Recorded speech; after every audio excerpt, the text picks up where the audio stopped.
Good morning दोस्तों, जय हिंद। तो आइए हम लोग पढ़ते हैं सेशन को आगे बढ़ाते हुए। और बात कर रहे थे हम लोग बंगाल विभाजन के बारे में, उसके बाद मुस्लिम लीग के बारे में। तो एक तरफ जहां बंगाल का विभाजन हुआ, दूसरी ओर हिंदू और मुस्लिमों के बीच दूरियां बढ़ने लगा। और ये दूरियां कहीं ना कहीं हिंदू और मुस्लिमों के बीच कट्टरता का भाव उत्पन्न कर रहा था। उसके बाद देखें कि उस समय के तत्कालिक वायसराय लॉर्ड कर्जन का इच्छा था, आकांक्षा था कि किसी भी तरह से हिंदू और मुस्लिमों के बीच जो दूरियां बढ़ रही है उसे और बढ़ाया जाए और मुस्लिमों के लिए एक अलग पार्टी का गठन करवाया जाए। और देख रहे थे हम लोग कि 1905 ईस्वी में लॉर्ड कर्जन का तबादला हो गया, लॉर्ड कर्जन का शासनकाल समाप्त हो गया और लॉर्ड कर्जन के शासनकाल के बाद नया जो वायसराय थे लॉर्ड मिंटो बनकर आए। और लॉर्ड मिंटो की बात करें तो उसी समय देखिए कि ढाका के एक नवाब हैं, नवाब सलीमुल्लाह खां। और नवाब सलीमुल्लाह खां ब्रिटिश के ही सहयोगी हैं और नवाब सलीमुल्लाह खां के द्वारा ही मोहम्मडन एजुकेशनल कॉन्फ्रेंस जब बुलाया गया, उसी मोहम्मडन एजुकेशनल कॉन्फ्रेंस में नवाब सलीमुल्लाह खां ने मुस्लिमों के लिए एक अलग पार्टी बनाने की बात की कि मुस्लिमों का भी एक अलग राजनीतिक पार्टी होना चाहिए। और इसी के बाद एक मुस्लिमों का भी पार्टी का गठन किया गया। और 30 दिसंबर हम लोग देखे थे, है ना, कि 30 दिसंबर 1906 ईस्वी 30 दिसंबर 1906 ईस्वी को मुस्लिम लीग पार्टी का गठन किया गया था। मुस्लिम लीग पार्टी का गठन किया गया था। ठीक है, अगर क्रमवार से पूछता है कि मुस्लिम लीग के संस्थापक कौन है तो हम लोग पहला नंबर में रखेंगे नवाब सलीमुल्लाह खां। नवाब सलीमुल्लाह खां। और दूसरा वरीयता की बात आएगा तो आगा खां, है ना। क्वेश्चन में आता है इस तरह से ही कि बताइए कि मुस्लिम लीग के संस्थापक कौन रहे, तो मुस्लिम लीग की स्थापना नवाब सलीमुल्लाह खां के द्वारा किया गया। ठीक है, अगर ऑप्शन में नवाब सलीमुल्लाह खां नहीं रहता है तब उस कंडीशन में हम लोग आगा खां को वरीयता देंगे। ठीक है, मुस्लिम लीग का स्थापना हुआ 1906 ईस्वी में। तो इससे सबसे ज़्यादा जो खुश था वो उस समय के तत्कालिक वायसराय लॉर्ड मिंटो थे, क्योंकि लॉर्ड मिंटो का भी इच्छा था कि किसी भी तरह से हिंदू और मुस्लिमों को बांट दिया जाए। और यहाँ देख रहे हैं कि जैसे ही मुस्लिम लीग का गठन हुआ उसके बाद हिंदू और मुस्लिम बंटने लगे, विचारधारा बंटने लगा और लोगों में कट्टरता का भाव बढ़ने लगा। तो यहीं से हम लोग देखेंगे कि मुस्लिम लीग का स्थापना हुआ। उसके बाद देखें कि मुस्लिम लीग का जब स्थापना हो गया उसके बाद जिस तरह से कांग्रेस का अधिवेशन बुलाया जाता था, प्रत्येक वर्ष कांग्रेस का वार्षिक अधिवेशन बुलाया जाता था, ठीक उसी तरह से मुस्लिम लीग का भी वार्षिक अधिवेशन बुलाया जाने लगा। बात करें कि मुस्लिम लीग का प्रथम वार्षिक अधिवेशन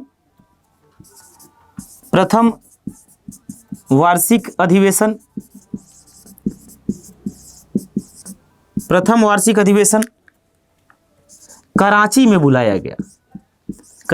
बुलाया गया और इसके अध्यक्ष, है ना, इसके अध्यक्ष आगा खां को बनाया गया।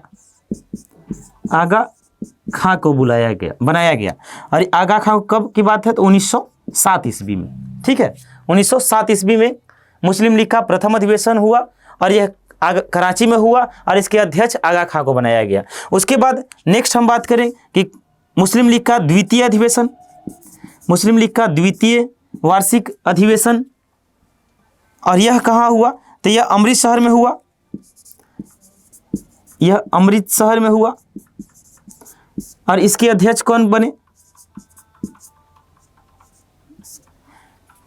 है ना, कहाँ हुआ तो अमृतसर में हुआ और इसके अध्यक्ष बने सर सैयद इमाम। और यह कब हुआ तो यह हुआ 1908 ईस्वी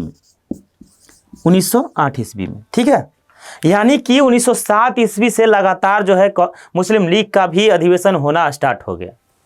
इससे पहले अगर हम बात करें कि जब मुस्लिम लीग का गठन हुआ तो मुस्लिम लीग के गठन के साथ ही उस समय के तत्कालिक वायसराय लॉर्ड मिंटो के द्वारा मुस्लिम लीग के प्रतिनिधियों को खबर भिजवाया गया कि आप हमसे मिलिए और मुस्लिम लीग का जितना भी मांग है उन सभी मांगों को पूरा किया जाएगा। और इसी समय आगा खां के नेतृत्व में एक 15 सदस्यीय शिष्टमंडल का गठन किया गया, है ना। उस समय 15 सदस्यीय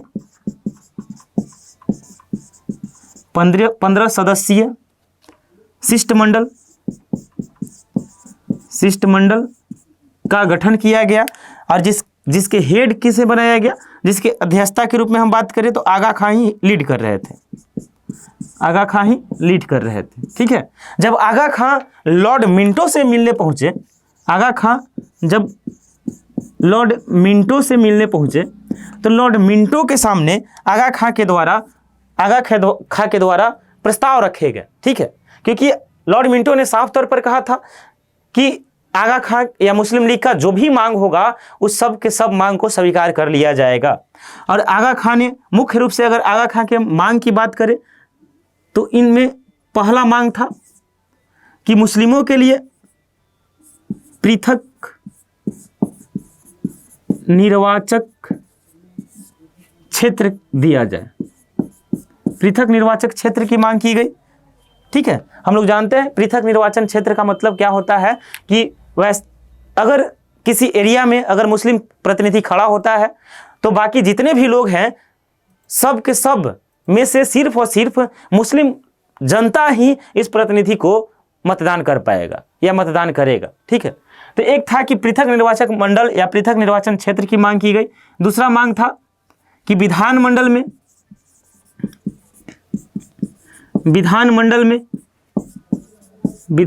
में जनसंख्या के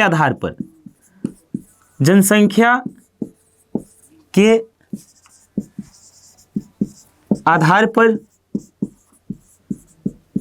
मुसलमानों के लिए या मुसलमानों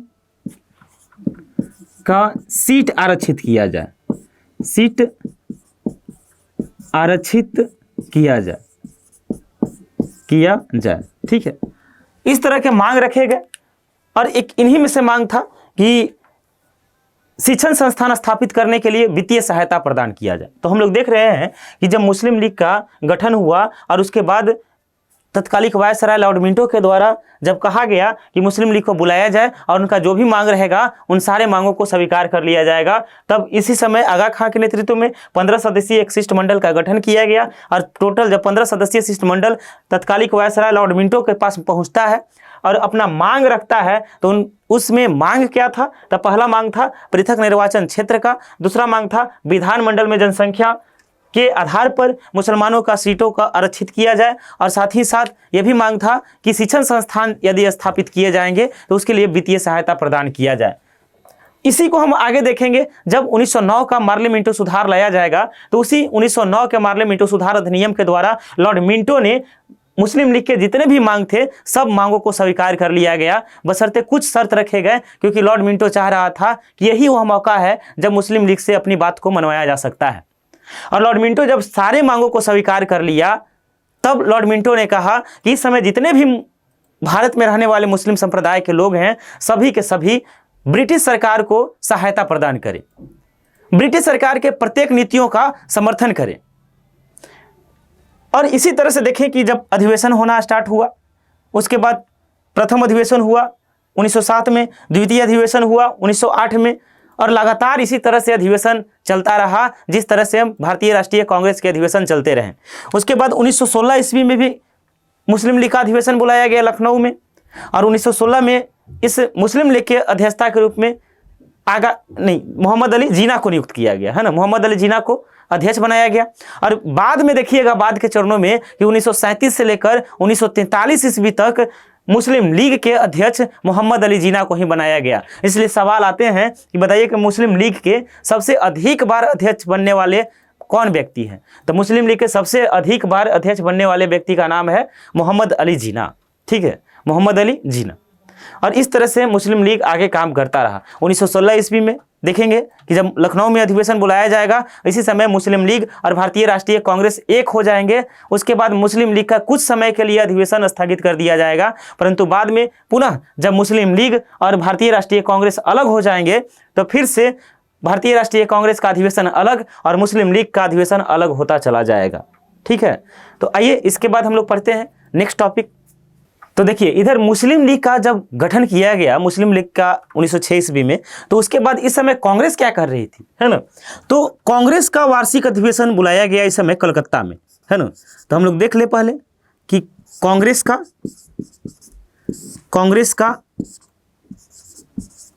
कलकत्ता अधिवेशन कलकत्ता अधिवेशन 1906, ठीक है 1906, जब कांग्रेस का कलकत्ता में अधिवेशन बुलाया गया है ना, इस समय पूछता है कि जब 1906 ईस्वी में भारतीय राष्ट्रीय कांग्रेस का अधिवेशन बुलाया गया तो उस समय कहाँ बुलाया गया। सबसे पहले तो यही बात है कि कहाँ बुलाया गया, तो एक स्थान का बात होगा कि कहाँ बुलाया गया, तो स्थान हम लोग लिख लेते हैं। उसके बाद पूछेगा कि इस समय अध्यक्ष किसे बनाया गया, अध्यक्ष किसे बनाया गया। दो सवाल यहाँ से आएंगे है ना। तो स्थान की बात करेंगे तो स्थान हम लोग देख रहे हैं, शुरू में ही लिख लिए हैं कलकत्ता, कलकत्ता में अधिवेशन हुआ और इसके अध्यक्ष किसे बनाया गया, तो दादा भाई नौरोजी को, दादा भाई नौरोजी, दादा भाई नौरोजी को अध्यक्ष बनाया गया। लेकिन दादा भाई नौरोजी तक जाने से पहले हम लोग पीछे का इतिहास देख ले कि कांग्रेस का जब कलकत्ता में अधिवेशन हो रहा था 1906 ईस्वी में, तो इस समय अध्यक्ष पद को लेकर विवाद हो रहा है। विवाद क्या है कि इस समय कांग्रेस में दो तरह के लोग रह रहे हैं, है ना। इस समय कांग्रेस में दो तरह के लोग हैं, कांग्रेस में दो तरह के लोग, और दो की हम बात करें तो एक है उदारवादी दल और एक है उग्र राष्ट्रवादी दल, है ना। एक उदारवादी दल और दूसरा उग्र राष्ट्रवादी दल, उग्र राष्ट्रवादी दल, ठीक है, उग्र राष्ट्रवादी दल। तो बात कर रहे हैं कि जब कांग्रेस के इधर देख रहे हैं कि जब 1906 ईस्वी में अधिवेशन बुलाया गया कलकत्ता में, और कलकत्ता में जब बैठक चला तो इसी बैठक में चूंकि पहले से ही प्रस्ताव रखा गया था स्वदेशी आंदोलन और बहिष्कार आंदोलन का, तो जैसे ही सम्मेलन बुलाया गया, जैसे ही अधिवेशन बुलाया गया, तो इसी अधिवेशन में सभी लोग बोलने लगे कि इस समय स्वदेशी एवं बहिष्कार आंदोलन जो हो रहे हैं उसे राष्ट्र स्तर पर प्रसारित किया जाए। और ये जो कहना था ये उग्र राष्ट्रवादी दल के नेताओं का कहना था। हम लोग उग्र राष्ट्रवादी नेताओं के बारे में जान चुके हैं कि इन्हीं में बाल गंगाधर तिलक, लाला लाजपत राय और विपिन चंद्र पॉल, अरविंदो घोष का नाम आता है। और उग्र राष्ट्रवादी विचारधारा के लोगों का मानना था या कहना था कि जो स्वदेशी आंदोलन और बहिष्कार आंदोलन हो रहे हैं इसे सिर्फ और सिर्फ बंगाल तक ही सीमित न रख के इसे पूरे राष्ट्र तक फैला देना चाहिए। परंतु उदारवादी दल के नेताओं का कहना था कि नहीं, ये जो आंदोलन स्वदेशी और बहिष्कार आंदोलन हो रहे हैं इसे सिर्फ और सिर्फ बंगाल तक ही सीमित रखा जाए। एक इस बात को लेकर दोनों के बीच मतभेद चल रहे थे कि इसी बीच क्या हुआ कि जब अध्यक्ष पद के चुनाव की बारी आई, चूंकि जान रहे हैं कि मीटिंग जब हो रहा है तो किसी को अध्यक्ष चुनना होगा, और जब अध्यक्ष पद के चुनाव की बारी आई तो उदारवादी दल की ओर से रास बिहारी घोष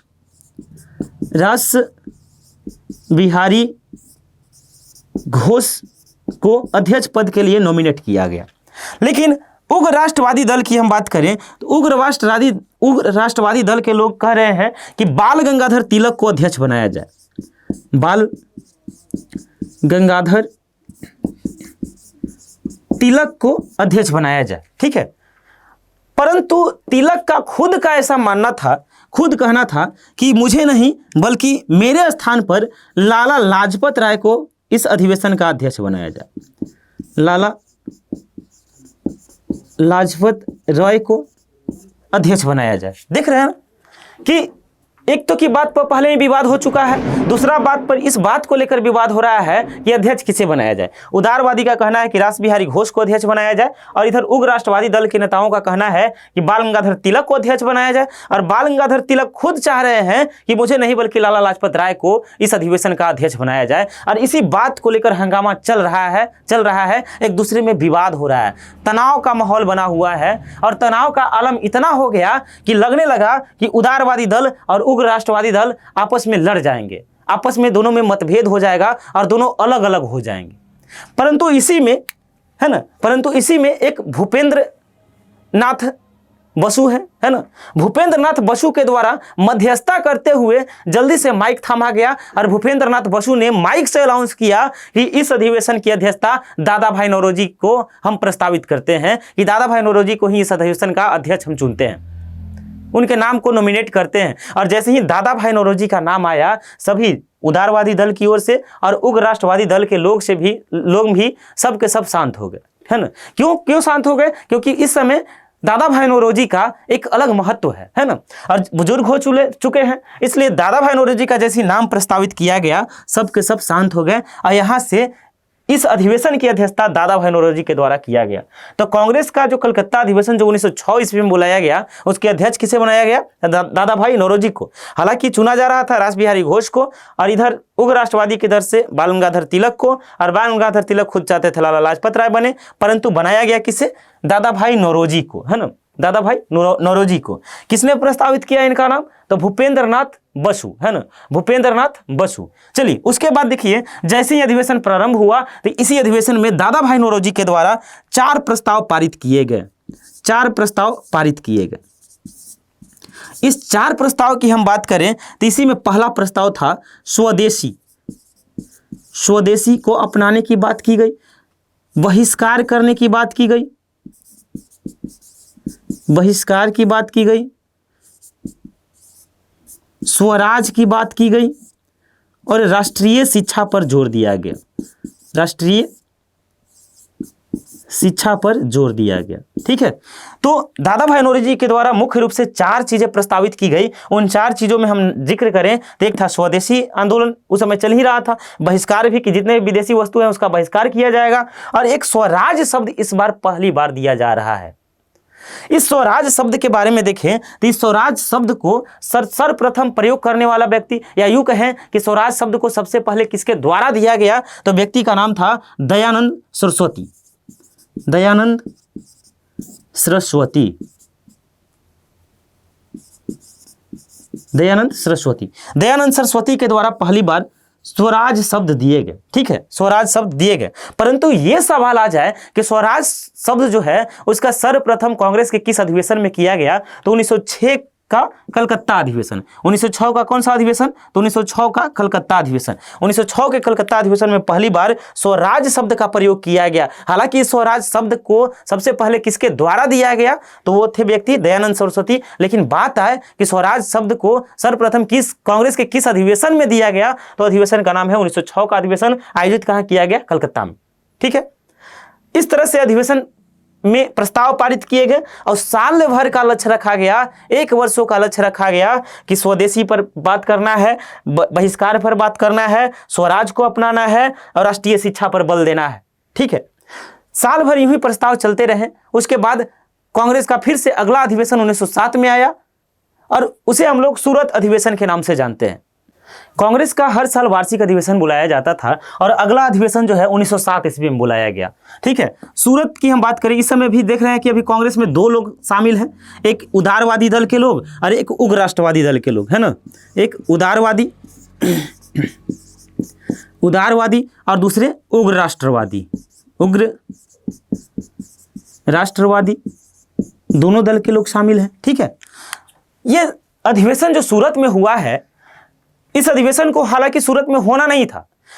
1907 का जो कांग्रेस का अधिवेशन था, यह प्रस्तावित था नागपुर में। यह प्रस्तावित कहां था? नागपुर में होना था, नागपुर में। परंतु नागपुर में क्यों नहीं हुआ? क्योंकि नागपुर जो था यह उग्र राष्ट्रवादियों का गढ़ माना जा रहा था, और उग्र राष्ट्रवादियों के गढ़ होने के नाते जितने भी उदारवादी दल के नेता थे, सभी डायरेक्ट रूप से मना कर दिए कि हम नागपुर नहीं जाएंगे।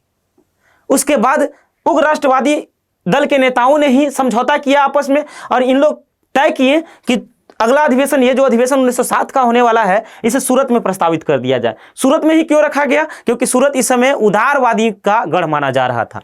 उसके बाद देखिए, उदारवादी दल की ओर से हम लोग देखे थे रास बिहारी घोष के बारे में, है ना, पिछला अधिवेशन में रास बिहारी घोष, रास बिहारी घोष, और रास बिहारी घोष को ही इस समय अध्यक्ष बना लिया गया है ना। तो रास बिहारी घोष को 1907 का जो सूरत अधिवेशन है, इसमें अध्यक्ष चुन लिया गया।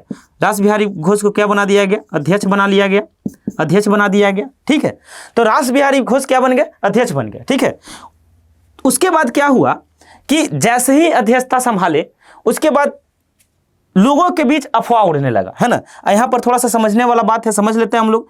ठीक है, इस तरह से मान लीजिए कि मीटिंग बुलाया गया है, सूरत में अधिवेशन हो रहा है, और इसमें रास बिहारी घोष को अध्यक्ष बना दिया गया। रास बिहारी घोष को अध्यक्ष बना दिया गया, और एक और व्यक्ति का नाम आता है फिरोज शाह मेहता, है ना। एक और व्यक्ति का नाम है फिरोज शाह मेहता, फिरोज शाह मेहता। और फिरोज शाह मेहता को इस समय उपाध्यक्ष बनाया गया, उपाध्यक्ष बनाया गया। ठीक है, तो रास बिहारी घोष जब अध्यक्ष के पद पर बैठे तो ठीक उनके बगल में इधर फिरोज शाह भी बैठे हुए हैं और बाकी जितना भी लीडर थे सब इधर बैठे हुए हैं, सब इधर बैठे हुए थे। ठीक है, इधर बैठे हुए थे। और 1907 के सूरत अधिवेशन में इस तरह से जब अधिवेशन स्टार्ट हुआ, प्रारंभ हुआ, तो इसी अधिवेशन में किसी ने बीच से ही अफवाह उड़ाया। अफवाह क्या उड़ाया कि 1906 ईस्वी में कलकत्ता में जो दादा भाई नौरोजी के द्वारा 4 प्रस्ताव लाए गए थे, 4 प्रस्ताव कौन, तो स्वदेशी का, स्वराज का, बहिष्कार का और एक राष्ट्रीय शिक्षा का, उन चारों प्रस्ताव को रद्द कर दिया जाएगा। जैसे ही सब लोग में अफवाह उड़ा कि 1906 ईस्वी में दादा भाई नौरोजी के द्वारा लाए गए प्रस्ताव को रद्द किया जाएगा, सब में हंगामा होने लगा। और इस अधिवेशन में हंगामा इतना बढ़ा कि अचानक पीछे से किसी व्यक्ति ने एक चप्पल फेंक कर मारा और यह चप्पल फिरोज शाह मेहता को जाकर लग गया। अब जैसे ही चप्पल फिरोज शाह मेहता को लगा, चूंकि उस समय उपाध्यक्ष के पद पर बैठे हुए हैं फिरोज शाह मेहता और ठीक इनके बगल में कौन, तो रास बिहारी घोष भी बैठे हुए हैं। और यह बात सबसे ज्यादा बुरा लगा रास बिहारी घोष को कि मेरे अध्यक्षता में इस तरह के माहौल उत्पन्न हो गया और किसी ने उपाध्यक्ष पर चप्पल फेंक के मार दिया। और जैसे ही यह बात सामने आई, इसी क्षण रास बिहारी घोष ने बड़ा निर्णय लिया और यह निर्णय यह था कि आज से और अभी से ही जितने भी उग्र राष्ट्रवादी दल के नेता हैं, इन उग्र राष्ट्रवादी दल के नेता को कांग्रेस से अलग किया जाता है। और यह पहला क्षण रहा 1907 का सूरत अधिवेशन, जब कांग्रेस का टूट हो गया, कांग्रेस में फूट पड़ा और कांग्रेस 2 भागों में बट गया। और यहीं से हम लोग देखेंगे कि कांग्रेस जो है 2 भागों में बट गया। कांग्रेस 2 भागों में बट गया और 2 भागों में बटा तो एक को हम लोग जानते हैं नरम दल के नाम से और एक को हम लोग जानते हैं गरम दल के नाम से, गरम दल के नाम से, है ना। एक हो गया हम कौन सा, तो नरम दल, और एक हो गया गरम दल। ठीक है, 2 भागों में बट गया। तो सवाल आता है कि बताइए कि किस अधिवेशन में कांग्रेस का पहली बार फूट पड़ा। तो वो अधिवेशन कौन सा था, 1907 का सूरत अधिवेशन। सूरत अधिवेशन इतिहास में इसलिए फेमस हुआ क्योंकि यह पहला अधिवेशन है जब कांग्रेस 2 भागों में बट गया, एक नरम दल में और एक गरम दल में। जैसे ही कांग्रेस में फूट हुआ, जैसे ही कांग्रेस 2 भागों में बटा, इसका सबसे ज्यादा बेनिफिट अंग्रेजों को हुआ। अंग्रेज इस बंटवारा को, इस विभाजन को 2 भागों में बंटने पर अंग्रेज चाह रहे थे कि किसी भी तरह से इसका लाभ उठाया जाए, फायदा उठाया जाए। और इस समय गरम दल के नेता में नाम आता है बाल गंगाधर तिलक का, और अंग्रेज इसी समय बाल गंगाधर तिलक के ऊपर राजद्रोह का मुकदमा दायर किया। राजद्रोह का मुकदमा दायर करने के पीछे कारण यह था कि इस समय बाल गंगाधर तिलक के द्वारा पत्रिका निकाला जाता था और उस पत्रिका का नाम था मराठा पत्रिका, पत्रिका का नाम था केसरी पत्रिका। तो मराठा और केसरी पत्रिका के कारण बाल गंगाधर तिलक पर आरोप लगाए गए कि यह वैसा पत्रिका नहीं है ना, यह पत्रिका भारतीयों में ब्रिटिश सत्ता के खिलाफ भड़काने का काम किया जाता है। और कहीं ना कहीं हमें इस बात का भी सूचना मिला है कि बाल गंगाधर तिलक हैं, ब्रिटिश साम्राज्य के जो वायसराय हैं उन पर हमला करने वाले हैं, उन पर बम फेंकने वाले हैं। और ये सारी मुकदमा दायर कर बाल गंगाधर तिलक पर राजद्रोह का मुकदमा दायर किया गया। और तब बाल गंगाधर तिलक को म्यांमार के मांडले जेल में 6 वर्षों की सजा सुनाई गई। तो हम लोग देख लेते हैं पहले बाल गंगाधर तिलक। तो बाल गंगाधर तिलक को कितना वर्ष का सजा हुआ, तो इन्हें 1908 ईस्वी से लेकर 1914 ईस्वी तक जेल में रहना पड़ा, है ना। तो कितना वर्ष, 6 वर्ष इन्हें जेल में रहना पड़ा। और कौन सा जेल, मेन सवाल यह है, सवाल ये आएंगे कि कौन सा जेल में रखा गया, तो म्यांमार के मांडले जेल में, मांडले जेल। ठीक है, म्यांमार के कौन सा जेल, तो म्यांमार के मांडले जेल। फिर से देखिए, जब नरम दल गरम दल अलग हुए तब ब्रिटिश सरकार इसका जबरदस्त फायदा उठाया, क्योंकि ब्रिटिश सरकार के पास यह पहला अवसर था लाभ उठाने का, पहला मौका था इस तरह का। इसलिए जैसे ही बंटवारा हुआ, गरम दल वाले लोग जो है अकेला पड़ गए। और इधर बाल गंगाधर तिलक के बारे में बात करें तो बाल गंगाधर तिलक पर राजद्रोह का मुकदमा दायर किया गया। राजद्रोह का मुकदमा दायर करने के पीछे कारण क्या बताया गया कि इनके द्वारा जो निकाला जाने वाला पत्रिका है, मराठा पत्रिका एवं केसरी पत्रिका, यह भारतीयों को भड़काने का काम करता है। और उसी के बाद इन पर राजद्रोह का मुकदमा लगाते हुए 1908 से 1914 ईस्वी तक इन्हें म्यांमार के मांडले जेल में बंद करके रखा गया। उसके बाद लाला लाजपत राय और अरविंदो घोष, बिपिन चंद्र पॉल, सब के सब यहां से जो है इनका मोड़ चेंज हो जाता है ना, इनका मोड़ बदल जाता है। सूरत अधिवेशन के बाद इतिहास में एक और कालखंड बहुत फेमस हुआ और उसे भी हमें जानना है, और वहां से भी सवाल आते ही आते हैं।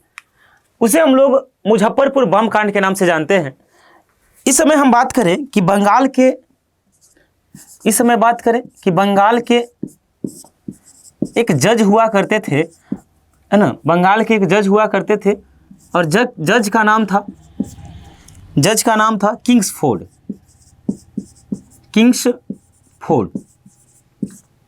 ठीक है। जज के द्वारा पूरे बंगाल में दंडात्मक कार्रवाई की गई और साथ ही साथ जितने भी इस समय लोग थे उन पर अत्याचार किया गया। क्योंकि हम लोग जानते हैं कि बंगाल जो है क्रांतिकारियों का गढ़ माना जाता था और यहाँ से ही सबसे ज़्यादा क्रांतिकारी पैदा होते थे।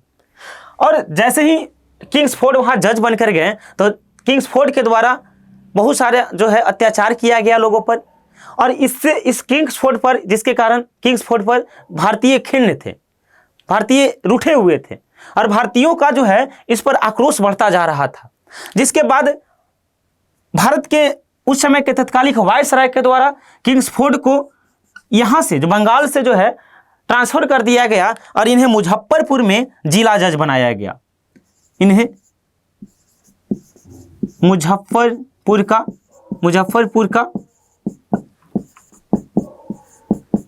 जिला जज बनाया गया। और ये किंग्सफोर्ड बंगाल से, है ना, बंगाल से मुजफ्फरपुर आ गए। परंतु बंगाल के दो व्यक्ति मन ही मन ठान लिए कि चाहे कुछ भी हो जाए, भले ही मुझे मुजफ्फरपुर जाना पड़े, लेकिन मुजफ्फरपुर जाकर ही इस किंग्सफोर्ड की हत्या करेंगे, चाहे कुछ भी करना पड़े। और वो दो व्यक्तियों के नाम की बात करें तो पहला व्यक्ति का नाम है प्रफुल्ल चाकी। पहला व्यक्ति का नाम प्रफुल्ल चाकी और दूसरा व्यक्ति का नाम खुदीराम बोस। ठीक है। तो देखिए कि इधर किंग्सफोर्ड मुजफ्फरपुर आए हुए हैं और मुजफ्फरपुर अपने दिनचर्या के हिसाब से प्रतिदिन अपने आवास से ड्यूटी के लिए निकलते हैं। और इसी क्रम में जब प्रफुल्ल चाकी और खुदीराम बोस पहुंचे मुजफ्फरपुर, तो मुजफ्फरपुर पहुंचकर कई दिनों तक मुआयना किए, कई दिनों तक इनका जो है पीछा किए कि ये कब घर से निकलते हैं, कब अपना ड्यूटी जाते हैं, ऑफिस के लिए जाते हैं। और कई दिनों के मुआयना के बाद इन लोगों को पता चल गया कि इतना समय में इनका निकलना होता है और इतना समय में ये अपने ड्यूटी आवास तक पहुंचते हैं और ड्यूटी से पुनः इतना बजे तक ये अपने घर पहुंचते हैं। कई दिनों के बाद मुआयना करने के बाद एक दिन जैसे ही किंग्सफोर्ड के दरवाजे से बग्घी निकला, उसी क्षण कुछ समय आगे जाने के बाद प्रफुल्ल चाकी और खुदीराम बोस के द्वारा बम मारे गए। जैसे ही बम मारा गया वह बग्घी पूरी तरह से नष्ट हो गया और उसके बाद प्रफुल्ल चाकी और खुदीराम बोस वहां से निकले और रेलवे पटरी पकड़कर पैदल चलना स्टार्ट कर दिए। और इन लोग पैदल जाते गए करीब 30-35 किलोमीटर के बाद इन दोनों को एक रेलवे स्टेशन मिला। उस रेलवे स्टेशन का नाम है Beni railway station. Railway station का नाम क्या? तो रेलवे स्टेशन का नाम था Beni railway station. Beni railway station. अब बेनी रेलवे स्टेशन पर पहुंचने के बाद ही इन लोग तय किए कि अब यहाँ से हम लोग को बंगाल निकल जाना है ना, क्योंकि इन लोग बंगाल से आए हुए ही थे ताकि किसी भी तरह से किंग्सफोर्ड की हत्या की जाए। और जैसे ही बग्घी उड़ा, इन लोग को एकदम निश्चिंत हो गए कि अब जो है किंग्सफोर्ड की हत्या हो गई है, हम लोग यहाँ से निश्चिंत होकर चले जाएं बंगाल। और इन लोग बंगाल के लिए निकले। कि अचानक जैसे ही लोग बेनी रेलवे स्टेशन पर पहुंचे, बेनी रेलवे स्टेशन पर ही किसी ने कहा कि बताइए, अभी अभी खबर मिला कि किंग्सफोर्ड के बग्घी पर हमला किया गया, परंतु किंग्सफोर्ड सुरक्षित बच गए। जैसे ही ये बात जो है प्रफुल्ल चाकी और खुदीराम को पता चला कि क्या किंग्सफोर्ड बच गया, और जैसे ही खुदीराम और इनके मुंह से ये बात निकला, वह जो व्यक्ति था वो पुलिस अधिकारी था, वो ब्रिटिश सरकार में पुलिस अधिकारी था, और उसे कहीं ना कहीं इस बात का शंका हो गया, यही दो व्यक्ति हैं, हो ना हो यही लोग जो है बम मारा होगा। हालांकि जैसे ही उस बग्घी का जैसे ही वह बग्घी उड़ा था, उस बग्घी में किंग्सफोर्ड के दोस्त की पत्नी और बेटी सवार थी, और 2 अंग्रेज महिला की हत्या हो गई थी।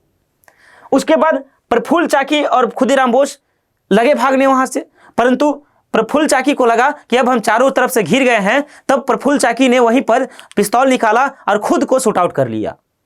उसके बाद खुदीराम बोस वहां से भागना स्टार्ट किए, है ना, और कुछ ही समय के बाद बेनी रेलवे स्टेशन पर ही इन्हें भी गिरफ्तार कर लिया गया। ये बेनी रेलवे स्टेशन की हम बात करें तो इस बेनी रेलवे स्टेशन के बारे में पूछता है कि बताइए इस बेनी रेलवे स्टेशन का अभी वर्तमान में नाम क्या है। तो इसी बेनी रेलवे स्टेशन को हम लोग पूसा रेलवे स्टेशन के नाम से जानते हैं, रेलवे स्टेशन के नाम से जानते हैं, ठीक है। पूसा रेलवे स्टेशन पर इन्हें गिरफ्तार कर लिया गया, और यहां से गिरफ्तार करने के बाद खुदीराम बोस को मुजफ्फरपुर के जेल में बंद किया गया। मुजफ्फरपुर के जेल में बंद करने के बाद जब जज ने इन पर सजा सुनाया और इन्हें फांसी की सजा हुई, ठीक है, वह डेट निर्धारित कर दिया गया, है ना, 11 तारीख यानी 11 अगस्त 1908 11 अगस्त 1908 ईस्वी को खुदीराम बोस को फांसी पर लटका दिया गया। सिर्फ और सिर्फ 18 साल का वह लड़का, जब इन्हें फांसी चढ़ाया जा रहा था तो इनके चेहरे पर तनिक भी शिकन नहीं था, और इस तरह से फांसी पर झूल गए खुदीराम बोस। भारत का सबसे कम आयु का बच्चा जो हंसता हुआ मुस्कुराता हुआ फांसी पर चढ़ गया, उस व्यक्ति का नाम खुदीराम बोस है। तो प्रफुल्ल चाकी और खुदीराम बोस जो मुजफ्फरपुर के बम कांड के लिए फेमस हो गए, है ना, आए थे कि किसी भी तरह से किंग्सफोर्ड की हत्या की जाए, परंतु किंग्सफोर्ड उस दिन बग्घी पर सवार नहीं होने के कारण बाल बच गया। अगर उस दिन किंग्सफोर्ड उस बग्घी पर सवार होता तो उसकी मृत्यु हो जाती। परंतु बाद में बेनी रेलवे स्टेशन पर या पूसा रेलवे स्टेशन पर प्रफुल्ल चाकी खुदीराम बोस पकड़े गए। यहाँ प्रफुल्ल चाकी खुद से शूट आउट कर लिए, खुद के रिवॉल्वर से ही गोली मार लिए, और खुदीराम बोस जब पकड़े गए तो इन्हें मुजफ्फरपुर जेल में रखा गया, और मुजफ्फरपुर जेल में ही 11 अगस्त 1908 को इन्हें फांसी पर चढ़ा दिया गया, है ना। पूछता है कि बताइए कि मुजफ्फरपुर जेल, है ना, उसी मुजफ्फरपुर जेल का अभी वर्तमान में नाम बदलकर खुदीराम बोस सेंट्रल जेल कर दिया गया है, ठीक है।